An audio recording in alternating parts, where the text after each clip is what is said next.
Hi everyone. How's it going? So I don't really have a script for this one. This might be a bit rambly.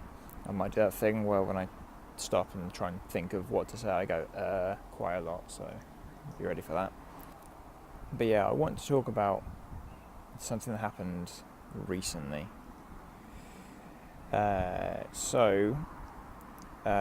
We were walking up the city centre the other day, this week, and we found by the side of the road a baby pigeon, about 20 days old, led on the road, on the pavement, kind of blood caked on one side of her body, and she can't fly.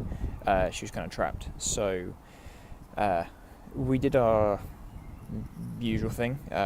We grabbed a box and some towels and got her back home. And we looked after her for a couple of days. She was beautiful. She's lovely. She's a lovely bird. She was she had a very bad the yeast infection, canker. She's very poorly. By the time we found her, she had no appetite. She was very lethargic, and one of her legs, I think some of the toes are broken. She was kind of trying to walk on the knuckle, but she was standing on her other leg okay. But I mean, we took care of her. We fed her a little bit.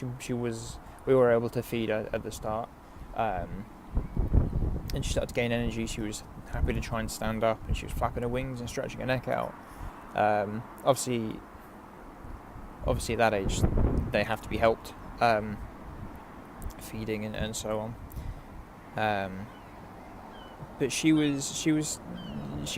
seemed to be improving. We were waiting for the medication to try and deal with the infection, but it was very far gone, very progressed. And Friday evening, she was very lethargic. She couldn't really stand up properly. She was unable to put her weight on even a good foot, and we couldn't get her to eat.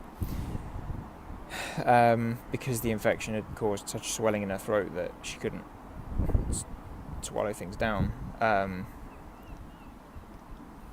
And yeah, she passed away.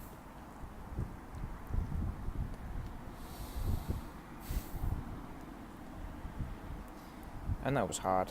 That was very hard. Sorry. Yeah, she passed away. I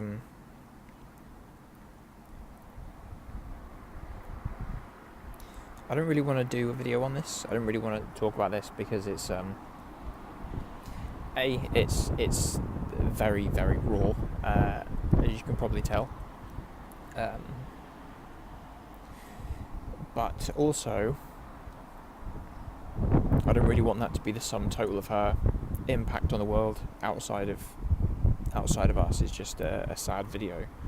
But I learnt some really important things looking after her, and I kind of feel like it's my responsibility to share that. So yeah. First thing is that she was very full of attitude. She had a very evident personality, I think, already. I mean, she was beautiful. She was a beautiful animal. She was caring. She liked cuddles. So she's going for warmth. I'm aware of that, but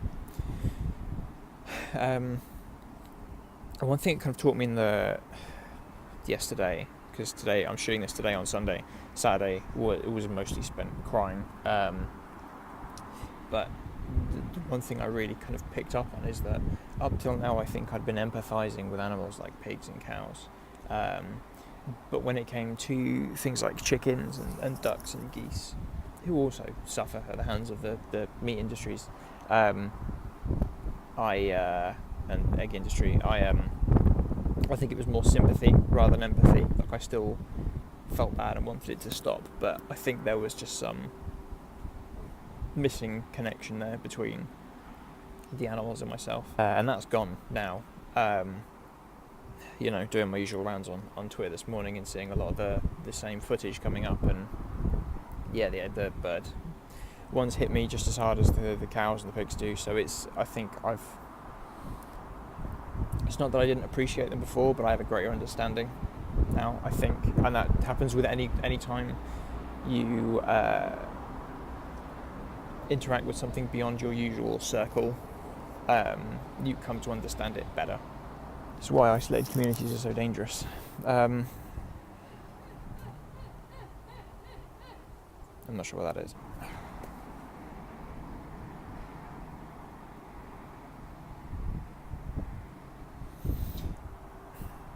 I mean, obviously I've learned a lot about pigeons, as can be expected.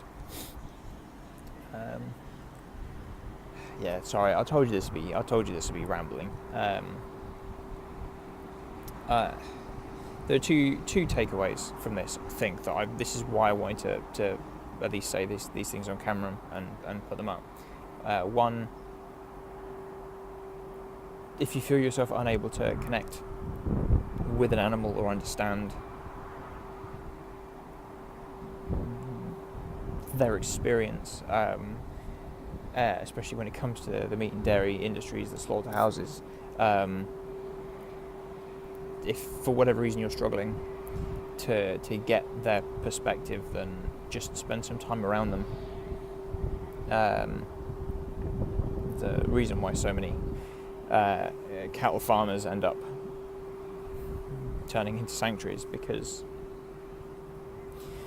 and I think it's important for us vegans to remember that as well, that our experience, once we are designated vegan, that does not mean we stop learning. There are always things that we can continue to learn and understand better about our environment. And the second thing is, if you're ever in a position where you see an animal by the side of the road injured, whether it's a bee or a rat or a pigeon, just help them. The pigeons especially have a very bad reputation in this country as being vermin, disease carriers. It's not true. Lies propagated to benefit certain industries, like the pest extermination industry. They are sweet and caring animals, and if anything needs your help, then just help it, because though in the few days that we were looking after her, there was nothing we could do. It was already really far gone and we couldn't save her, but her last few days were, instead of being stuck on the side of the road, dying quicker overnight in the cold, she was comfortable and she was warm and she was cared for and she had a bit of food, and I think her passing was a bit better for it. So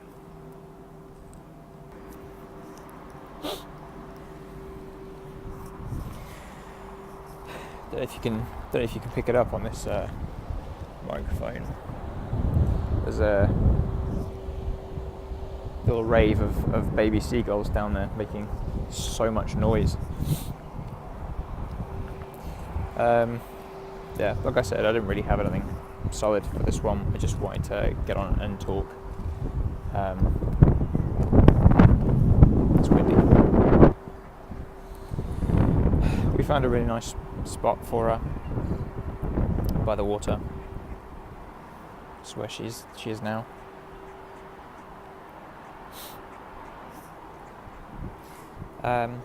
Yeah, I'll see you guys later.